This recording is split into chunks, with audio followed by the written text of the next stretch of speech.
कुछ लोग कह देते हैं कि इंसान ईश्वर की महानतम रचना है। मेरे विचार से यह एक भ्रांति ही है। महान तो वह होता है जो अच्छा होता है।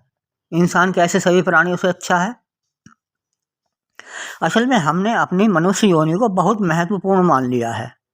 यह हमारा अहम ही है कि हम कहते हैं कि मनुष्य ही ईश्वर की महानतम रचना है। हम मनुष्य हैं इसलिए ऐसा कहते हैं। भिन्न भिन्न धर्मों के लोग भी तो सब अपने अपने धर्म को ही सर्वोत्तम मानते हैं। सभी माता पिता अपनी संतान को ही सबसे सुंदर मानते हैं। इस विषय में यह सोच काम करती है कि मेरा धर्म, मेरा गांव, मेरा देश, मेरी भाषा, मेरी संतान आदि सब कुछ मेरा ही सर्वश्रेष्ठ है। यदि मनुष्य ही ईश्वर की महानतम रचना है तो फिर जो व्यक्ति पागलपन के रूप में है, जो व्यक्ति जन्म से ही बीमार रहता है, जो व्यक्ति जीवन भर अभावों में जीता है, वह भी तो मानव योनि में ही है। क्या वह भी ईश्वर की महानतम रचना है? यदि शक्तिशाली होने के आधार पर इंसान को महानतम रचना माना जाए तो भी ऐसा भी नहीं है। आप निहत्थे पशुओं के साथ निहत्थे इंसान को लड़ाइए, फिर देखिए कौन जीतता है, कौन शक्तिशाली सिद्ध होता है। और यदि अच्छाई के आधार पर देखा जाए तो अच्छा वह है जो अपना कर्तव्य निर्वाह करते हुए दूसरों के भले के लिए कार्य करे, अर्थात परोपकार करे। इंसान स्वार्थ के कारण आपस में लड़ रहे हैं। भाई भाई, परिवार परिवार, गांव गांव, प्रांत प्रांत, देश देश, सभी स्वार्थवश एक दूसरे से भिड़े हैं। यदि पशु पक्षी भी लड़ते हैं तो फिर इंसान पशु पक्षियों से बेहतर कैसे हो गया? नहीं, पशु किसी इंसान को कैद करके नहीं रखता। इंसान ने पशुओं को कैद करके रखा है। गाय, बैल, भैंस, घोड़ा, कुत्ता, गधा इत्यादि सभी पशुओं को इंसान ने कैद कर रखा है अपना काम निकालने के लिए। कुछ लोग तो केवल मनोरंजन के लिए ही पक्षियों को कैद करके रखते हैं। आश्चर्य होता है जब कोई व्यक्ति किसी कथित पशुपालक से पूछता है कि आपने कितने पशु पाल रखे हैं जी? वास्तव में यह प्रश्न ही हास्यास्पद है, क्योंकि वास्तव में वे पशु पाले नहीं जा रहे हैं बल्कि बंदी बनाकर रखे गए हैं। यह कोई नहीं पूछता कि आपने कितने पशु बंदी बनाए हुए हैं। उन्हें यानी पशुओं को पालना तो तब माना जाए जब मनुष्य के आश्रय के बिना वे पशु भूखे मर रहे होते। यदि इंसान पशुओं को बंदी न बनाता तो वे जंगल में स्वतंत्र विचरते और घास खाकर इंसान के बंधन में रहने वाली स्थिति बेहतर स्वास्थ्य वाले होते, क्योंकि तब वे आज़ाद होते। हमने देखा है कि आज़ाद घूमने वाला सांड कथित रूप से पाले गए बैलों के कई गुना शक्तिशाली होता है। आप स्वयं के आधार पर ही सोचिए।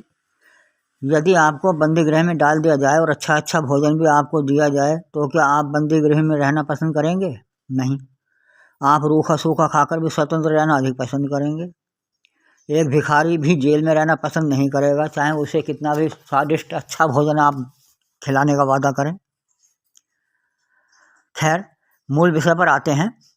उपरोक्त विवेचन से सिद्ध हुआ है कि मनुष्य परोपकारी भी नहीं, पशुओं से औसत रूप से अधिक शक्तिशाली भी नहीं।